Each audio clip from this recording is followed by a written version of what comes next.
बच्चों, कैसे हैं आप सब? अच्छे हैं। हाजिर हूँ मैं आपके इंटरेक्टिव इंग्लिश रीडर से आपके लिए एक नई कहानी। तो बच्चों, तैयार हैं आप सब? बच्चों, हर बार की तरह इस बार भी हम लोग पहले स्टोरी रीड करेंगे और उसके बाद उसको समझेंगे। तो तैयार हैं आप सब? ठीक है, चलिए चलते हैं अपने लेसन की तरफ। आज की स्टोरी का नाम है the elephant and the tailor. हाथी और दर्जी। टेलर मीन्स दर्जी। दर्जी किसे कहते हैं बच्चों? जो हमारे कपड़ों को सिलता है। तो चलिए रीड करते हैं। Once there were two friends, Ans and Gajju. They lived in a small town. Once the tailor had a shop near the river. He made colorful pants and shirts for children. Gajju the elephant was his friend. Gajju came to his shop every day. Ans gave him a banana and many other nice things to eat. One day, Ans wanted to play a trick. He did not give Gajju anything to eat. He took out his needle and pricked Gajju's trunk. Gajju cried in pain and ran away. 2 days later, Gajju came down to the river and filled his trunk with muddy water. He reached Ans's shop and threw water everywhere. All the new clothes became wet and dirty. Gajju shook his trunk and said, "An elephant never forgets anything." Ans said, "I am very sorry, Gajju. Let's be friends again." Ans and Gajju became good friends again.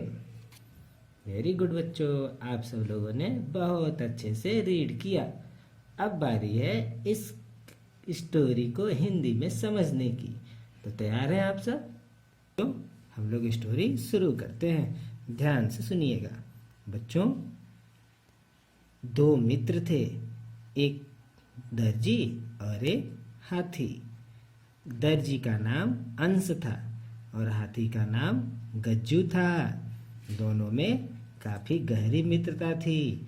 वे दोनों एक छोटे से शहर में नदी के किनारे रहते थे, अपनी एक दुकान में। अंश, जो कि दर्जी है, काफी रंगीन रंगीन कलरफुल छोटे छोटे बड़े बड़े पैंट्स और शर्ट बच्चों के लिए बनाता था। उसका जो हाथी था गज्जू, वह काफी समझदार और बुद्धिमान था। वह प्रतिदिन अंश की दुकान पर आया करता था और अंश उसको खाने के लिए फल, केले और भी बहुत सारी अच्छी अच्छी चीजें दिया करता था। एक दिन अंश ने एक चाल चली। उसने गज्जू को कुछ भी खाने को नहीं दिया और जैसे ही गज्जू आके सूंड फैलाता, कुछ खाने के लिए मांगता, अंश इस बार फल न देकर सुई की नोक चुभो दी उसके सूंड में, और गज्जू को बहुत दर्द हुआ। वह रोने लगा और चिल्लाने लगा। ऐसा अंश को नहीं करना चाहिए था। फिर गज्जू वहाँ से चला जाता है। 2 दिन बाद गज्जू फिर वापस आता है और पास वाली नदी से खूब ढेर सारे पानी कीचड़ से भरे हुए अपने सूंड को भर लेता है और अंश की दुकान पर वापस आ जाता है। अंश अपनी दुकान में काम कर रहा होता है।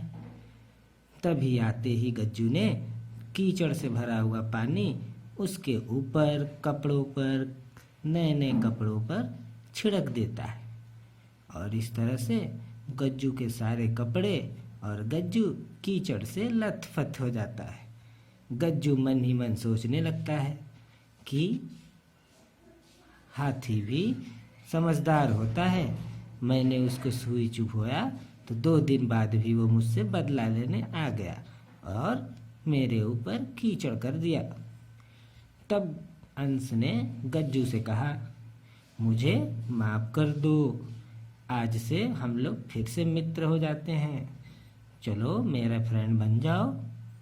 गज्जू ने भी उसकी मित्रता स्वीकार कर ली और फिर से वो दोनों अच्छे मित्र बन गए और अंश पहले की तरह हर रोज गज्जू को केले और भी अच्छी अच्छी खाने की चीज़ें देने लगा।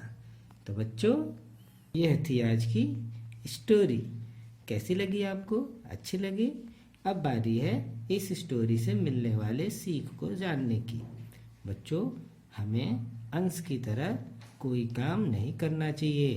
किसी भी जानवर को, किसी भी व्यक्ति को ऐसे कष्ट नहीं देना चाहिए, क्योंकि दूसरों को दुख देना बैड मैनर होता है ना बच्चों। और दूसरी सीख क्या मिलती है? हमें किसी की बातों से बहुत देर तक नाराज नहीं होना चाहिए, जैसा कि हाथी गज्जू ने किया।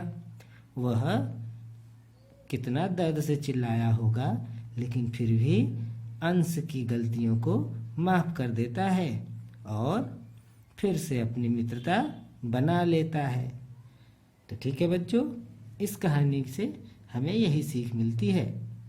तो आप लोग ऐसे ही मुस्कुराते रहिए और अपना ध्यान रखिए। तब तक मैं कोई और नई सी स्टोरी आपके लिए लेकर वापस आता हूँ। Bye bye.